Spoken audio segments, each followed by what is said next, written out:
Good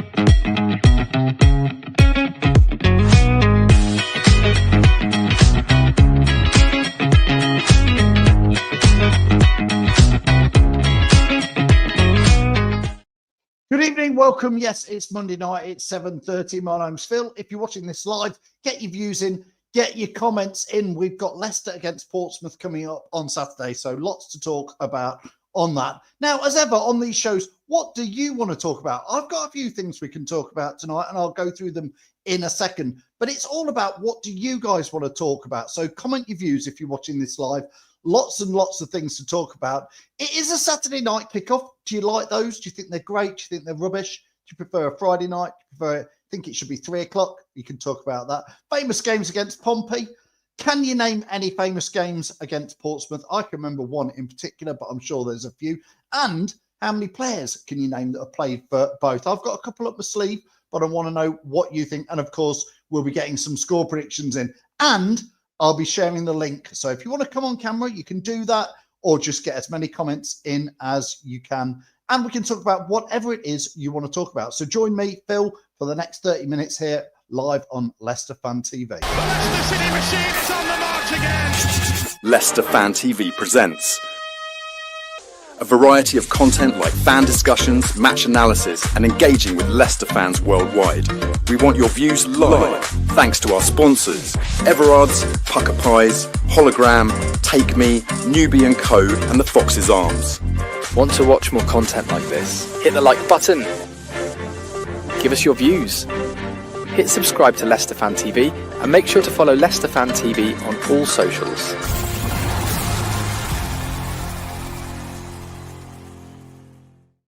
Good evening, welcome. Thanks everybody for joining us live on a Monday night. Don't forget you can follow us wherever you want at Leicester Fan TV. Now let's get as many as your comments in as we can. Craig says, good evening. Good evening to you, Craig. Hope you're well. What do you want to talk about tonight, Craig? It's your show. You let me know what you want to talk about. Andy, welcome. Hope you're well. Score predictions, Andy. Mary, again, see you at the game on Saturday. Hope you're well, Mary. And Michael, good evening to you. Nick says playoff semi-final. That's exactly the game I wanted to talk about. But I want to know if there's any others before we get into that, Nick. A lot of the younger lot won't remember it, weren't around, but what a game that was. We'll talk about that, Nick, when you're ready in a moment. Patrick says, good, you started on time, unlike Reedy yesterday. Yes, Patrick. You can put reasons in the comments if you want to know why Reedy was late starting. He wasn't just a little bit late, was he? He was like 3 hours late. Patrick, apologies. That's really for you. You didn't miss anything if you missed him. I'm only joking. Richard Houston says, it's only that time because of the Tigers. Yeah, no, I'm not the biggest. I don't know. I don't mind a Friday night game, Richard, at like 7:45, 8 o'clock. In fact, I quite like a Friday night game because you can sort of, for me, I can finish work at 5-ish, 5:30. You can probably think, oh, we'll go straight down the pub, get some chips, straight into the game, Friday night. Job done. It's not a bad Friday night out, but Saturday night, I don't know. It feels a bit weird. I'm not such a fan about it. So don't forget, I've put the link out there, whether you're watching it on Facebook or YouTube. We want your views, and you can come on camera if you want. If anybody's brave enough to, come on. But if not, don't worry. Keep those comments coming on. Andy wants to talk about, is Carranza going to start against Daka or instead of Daka? Andy, I think that's a great topic. So get your views in and your comments on that. Is Carranza going to start instead of Daka? I'm taking it as read, but did you see Daka's miss in the internationals over the weekend? Now, I assume that was over the weekend, but the clip is doing the rounds with Daka.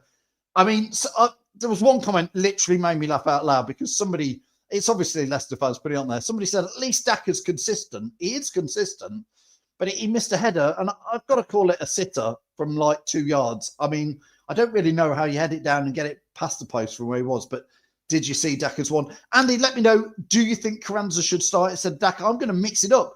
Much as I've been telling you for 2.5, 3 years, Daka's not good enough. I actually wonder if we should start with Daka because there are a few fans out there saying Daka needs a run. Give him a run.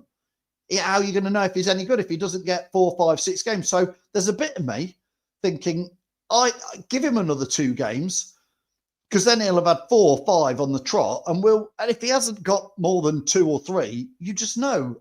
we already know, don't we? Nick, good evening, Nick. Where are you, Nick? I thought you'd be coming on anyway. I've shared the link. He says Saturday night games are rubbish. No good for the fans. Prefer 3 p.m. on a Saturday. The Pompey fans won't get home until about... I know. Portsmouth. Blimey.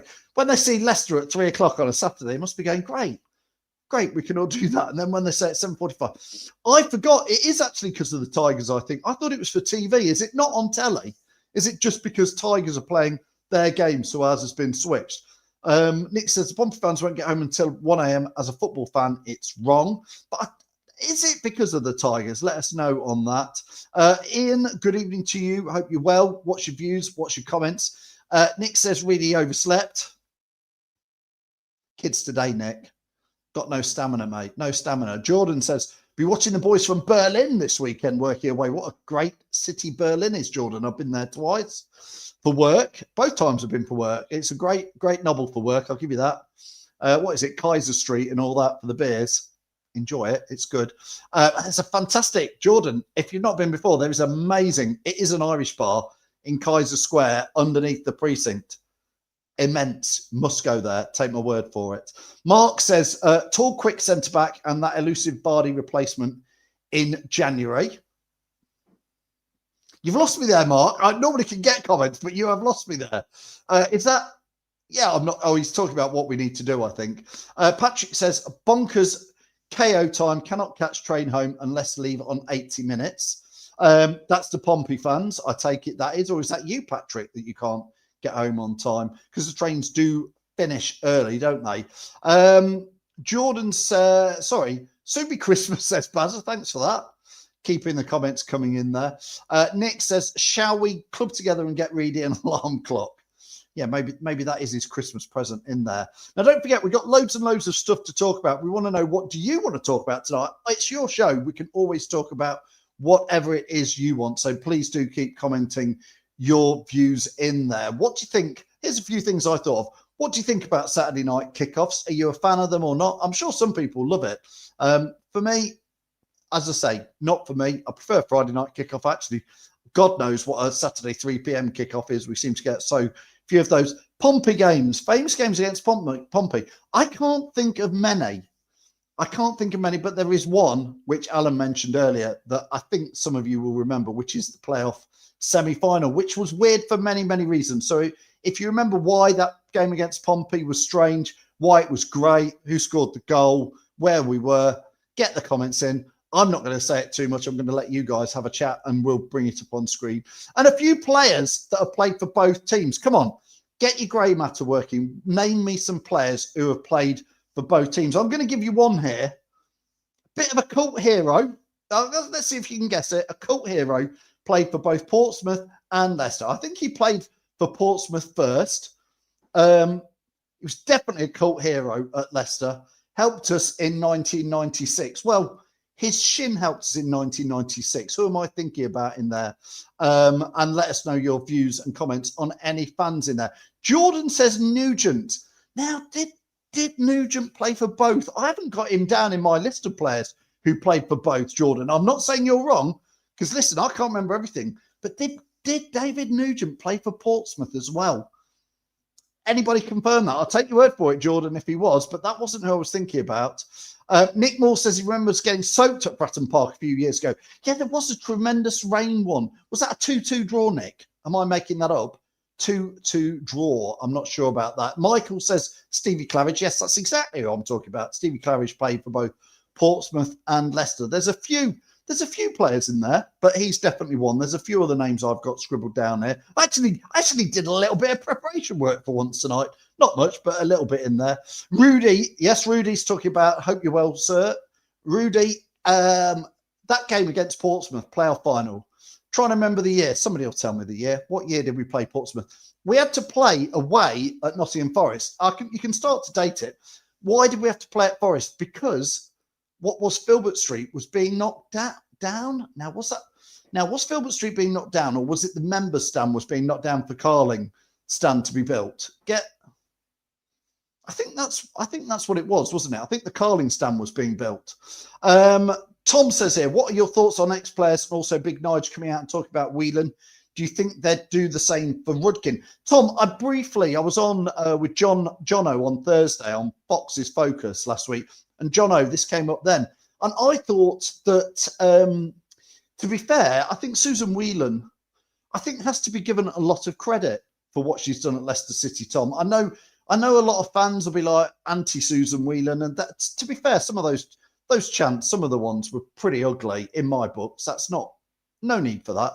And I would say the same a little bit about Rudkin. Both of them were involved in the best 10 years of our lives as Leicester fans. Certainly the best 10 years of my Leicester City life. I don't think anybody's going to have a better run than we had from 2013-14 up till 2022-23. That 10 years was the best ever. So for me, I think I've got to say thank you to Susan Whelan and John Rudkin for what they played parts in it.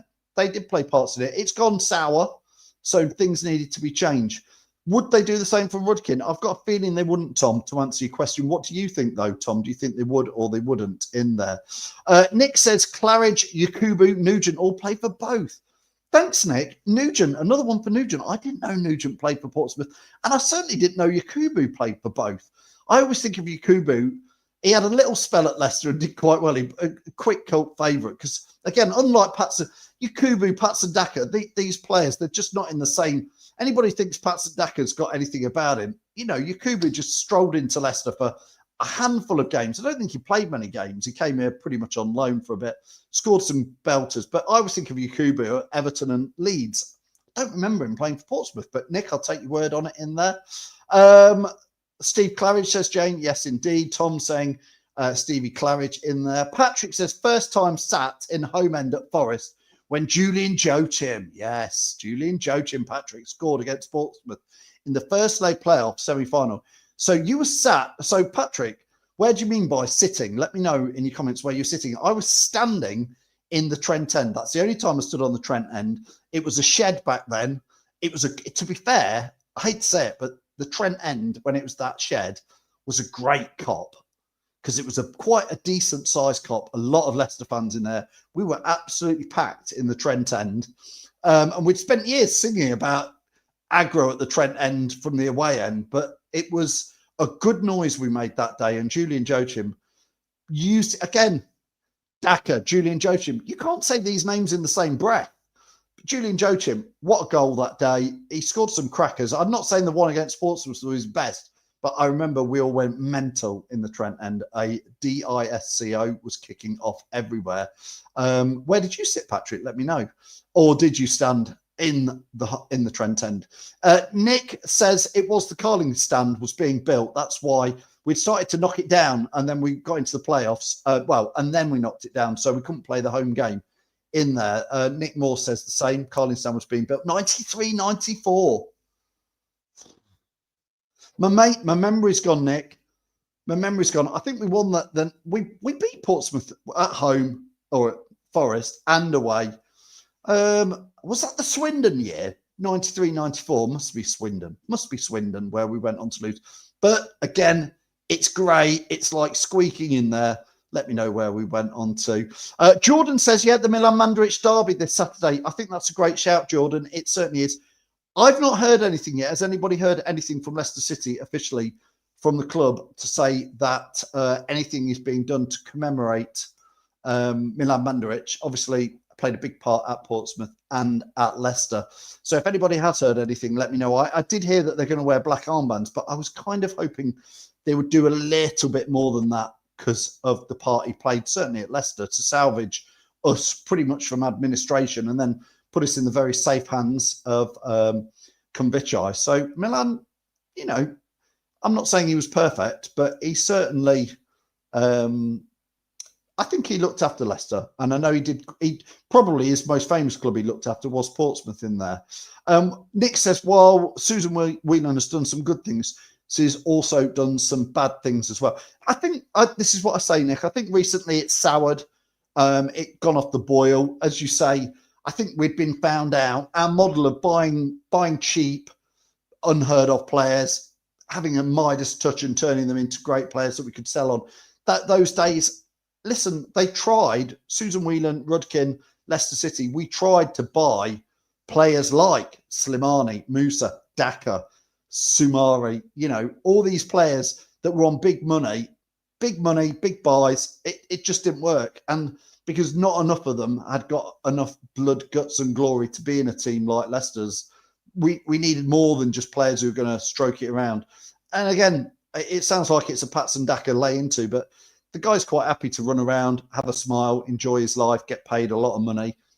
He's going for free in June, and he'll get another move somewhere and get paid lots more money. And that's kind of been the culture for the last 3 or 4 years. Kind of even started to creep in. I'm not saying when it was Maddison, because Maddison was still a good buy, but he cost us 20 million and we sold him for 40, 50, didn't we, Maddison? But there was definitely a change around that era where the hierarchy tried. And almost you can't fault them for trying to get in big players and really compete, but it didn't work, did it, in there? Tom says, not a chance. They would definitely think Vardy would anyway. I think, Tom, are you having a side chat with somebody else in there? I've just put that on screen. He goes on to say, I've said it before, I'll say it again, Daka is welcome to come along to a five-a-side on Thursday night at Uncut. 7 p.m, it's £4 though. Bring your subs, mate. Bring your subs. To be fair, Tom, I'm not sure you'd start him, would you? You'd probably stick him on the sideline and say, there's always, if you played Sunday League, there's always a lad. Some of you will know, you played Sunday League. There's always a lad who turns up every week, turns up to training, turns up on a Sunday. He's a good lad. He's probably one of your mates. If it might even be you or me or what, but and you go, he ain't that good, but he turns up, and it's kind of, you look around and you go, there's some jazzy player who's a mate of a mate's there, and you go, they're really great. We're gonna have to start them in, and it's this lad that you go, you're gonna have to put him on the bench, and you can see his face, but he'll still turn up next week. You must know a player like that from back in the day. Anyway, Baz is just going off on one, just literally nothing to do with Pompey, but I really like Rooster Russell. Baz, let's come back to Rooster Russell in about 3 weeks, the Monday night before we play Blackburn, which is November the 1st. So I like Rooster Russell as well. Again, Rooster Russell, Daka. There's only one winner there, isn't it? We could go on all night like this, couldn't we? Jordan says the man who made it all possible, he bought the ties in. Talking about Milan, I agree in there. Nick says, I remember seeing City fans dressed as nuns jumping in the Trent. I think I can remember that, actually, Nick, when we played Pompey at Forest. We went on to beat the Sheep in the final. 93-94 was the silence of the Rams, Nick. Yes, of course. And that's still my biggest favouriteest Leicester City day ever, the silence of the Rams. Yeah, great day. Jordan says he bought Leicester for £1. You can't even get a can of Coke that these days. He did. I mean, he also bought them for £1 and a load of debt, to be fair, Jordan. It wasn't just get everything for £1. It was also take on, I don't know, it was 10 or 20 million quid's debt. There was a lot of debt back then even. Yuri Tillemans cost 45 million. He wasn't cheap, neither were many others. Michael's talking about players we brought in and it's gone wrong. I agree. And listen, it still is, there are still things where it's going wrong, Michael.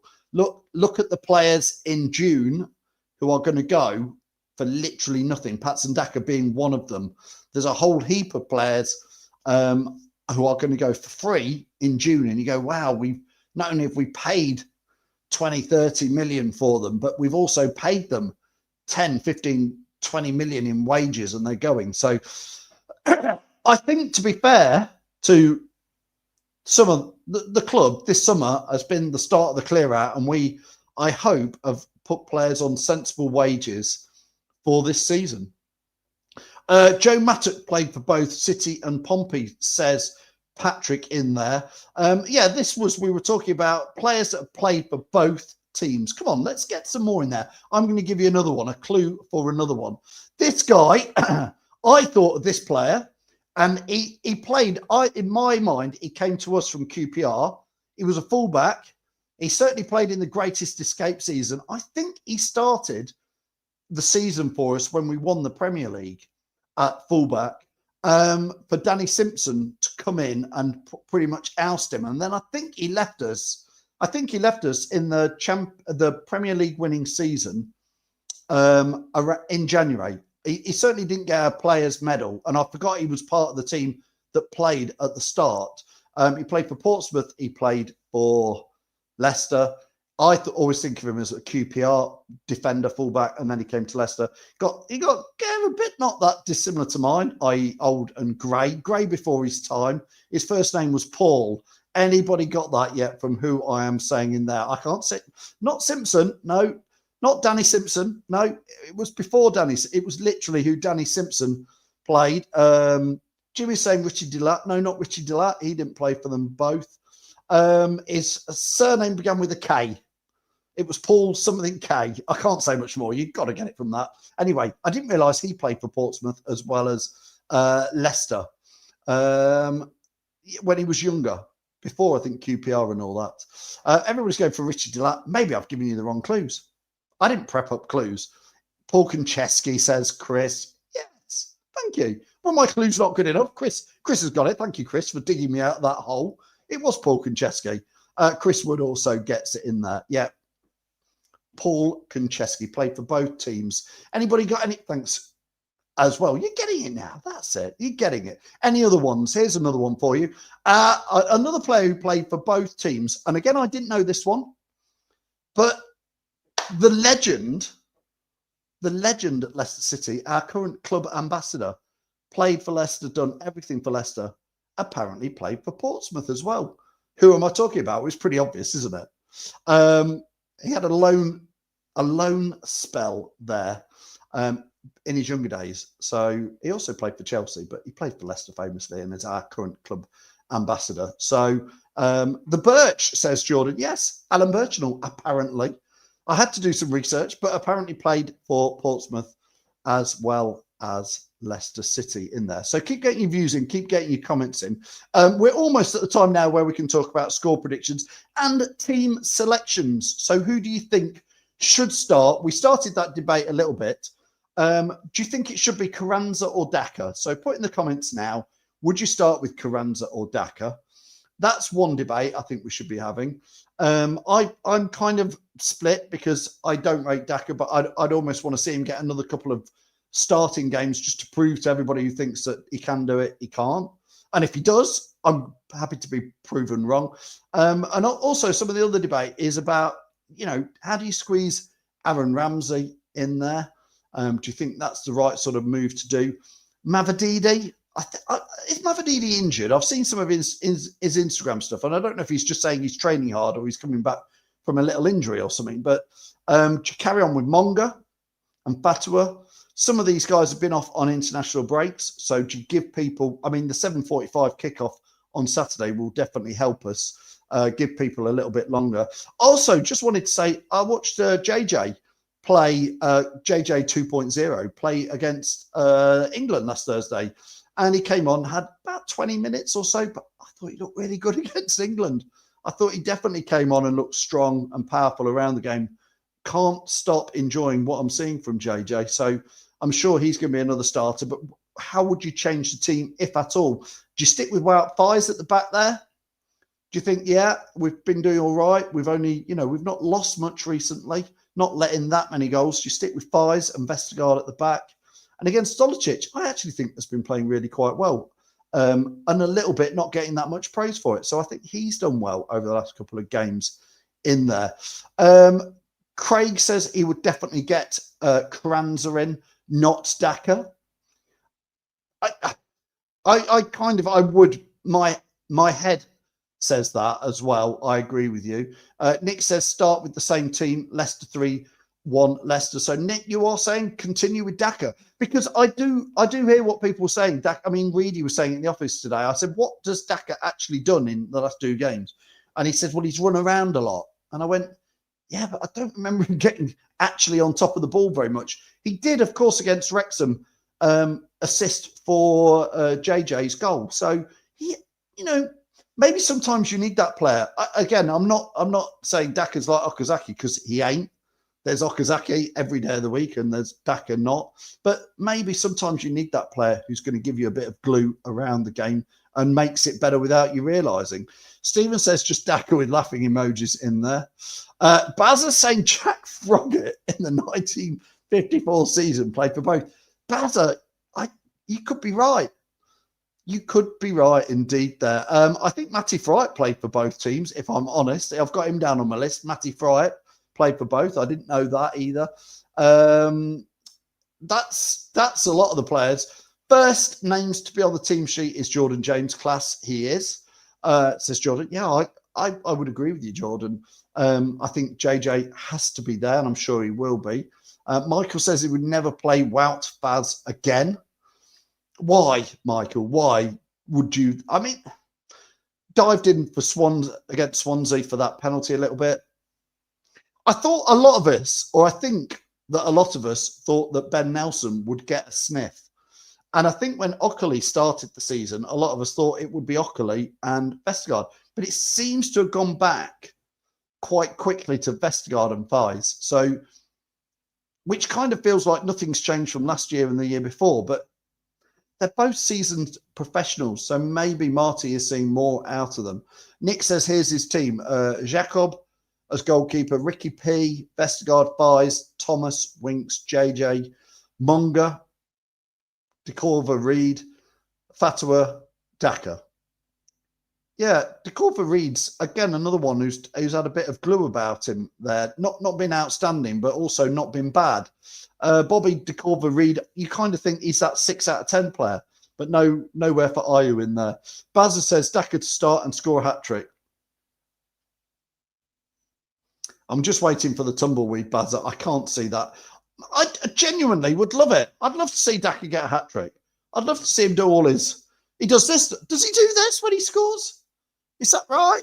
Like the old John Cena, you can't see me. I can't remember because it's been that long since I've seen him score. In fact, it has been... West Ham will be having a birthday party, an annual birthday party for the Daka goal. The one, a cracking goal, albeit, against West Ham about early December last year. Will be coming up soon. Will he get another one before it's happy birthday to Daka's goal? I don't know. Anyway, Jordan says, agree with Nick, you don't change something that works. Bill Shankly always said that, if you never change a winning team, I think famously said it. Chris says JJ the second has to start and be signed. Yes, doesn't need to be signed now. Obviously, I believe we've got first dibs at the end of the season, but if it carries on like this, we'll definitely be taking that option up, won't we? We won't do another Lookman, will we? We won't do that. That's Leicester City don't make mistakes like let Lookman go instead of paying 10 million quid. We don't do that. And he's turned into a 60 million pound Ballon d'Or nominee.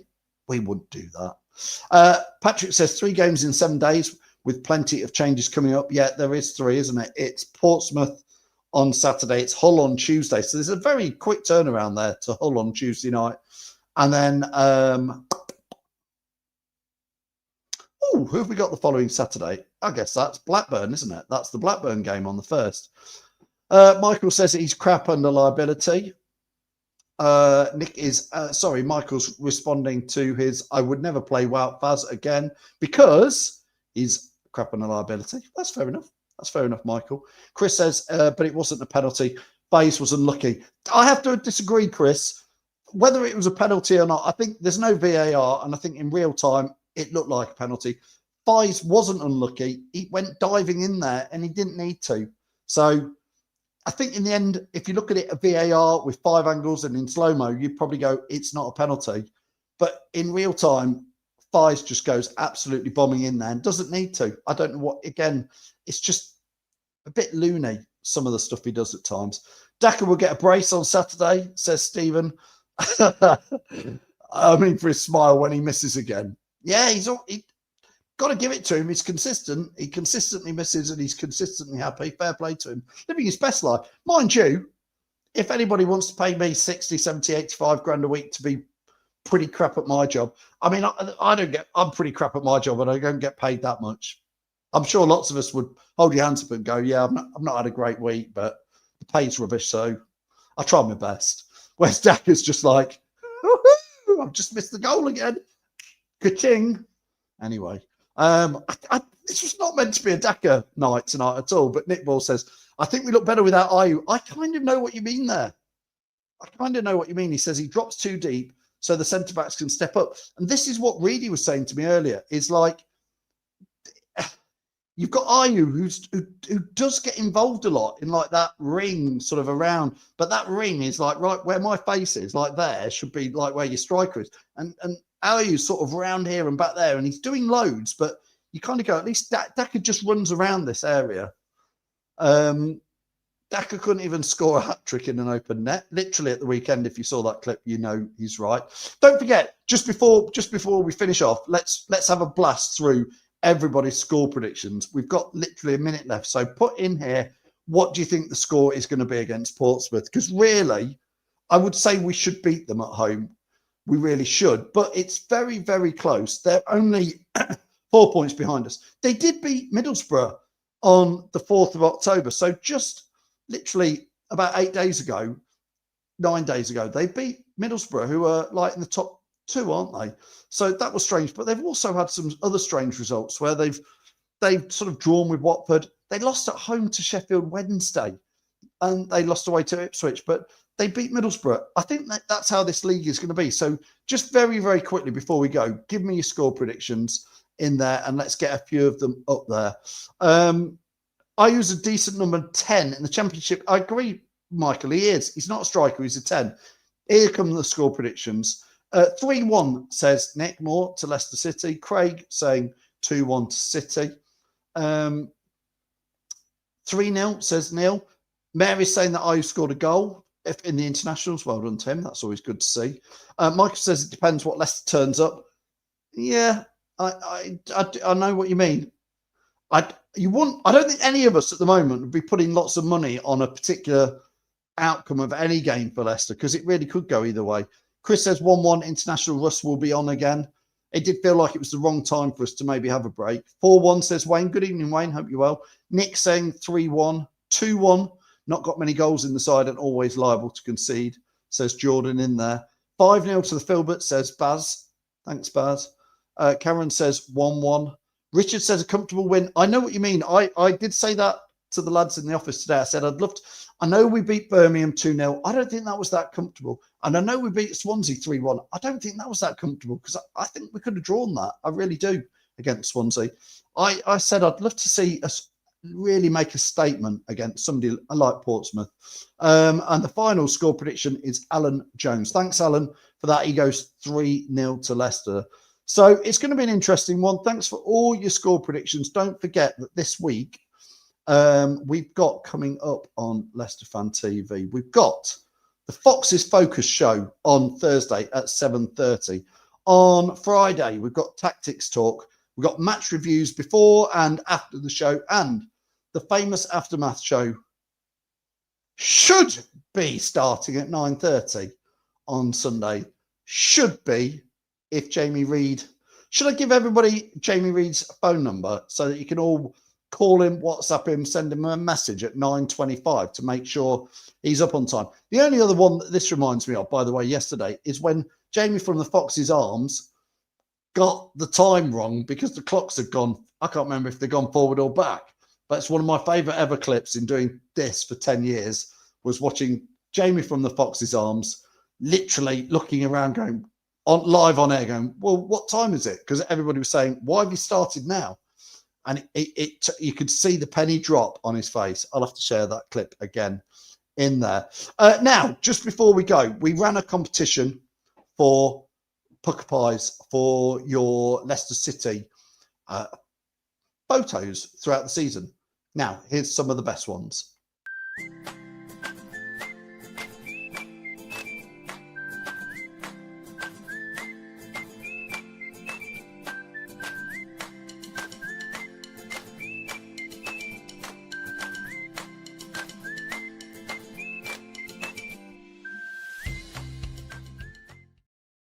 So thanks, everybody. Hopefully you saw yourself in there. That we've got loads and loads of entries. We'll be posting that out tomorrow with all the details of the winner. We're a little bit late sorting that out, but it'll be worth it for somebody. So thank you, everybody who entered and sent in your photos. We'll share that video again tomorrow. We'll see you down at the ground on Saturday night, 7:45, before and after. Give us your views, give us your comments. Thanks, everybody, for watching. If you can give us a like if you're watching on Facebook, I'd really appreciate that. If you can subscribe to us on YouTube, even better. But we'll see you down at the next game. Cheers all. The Leicester City machine is on the mark. again. Leicester Fan TV presents a variety of content like fan discussions, match analysis, and engaging with Leicester fans worldwide. We want your views live, thanks to our sponsors, Everard's, Pucker Pies, Hologram, Take Me, Newbie & Co, and the Fox's Arms. Want to watch more content like this? Hit the like button. Give us your views. Hit subscribe to Leicester Fan TV and make sure to follow Leicester Fan TV on all socials.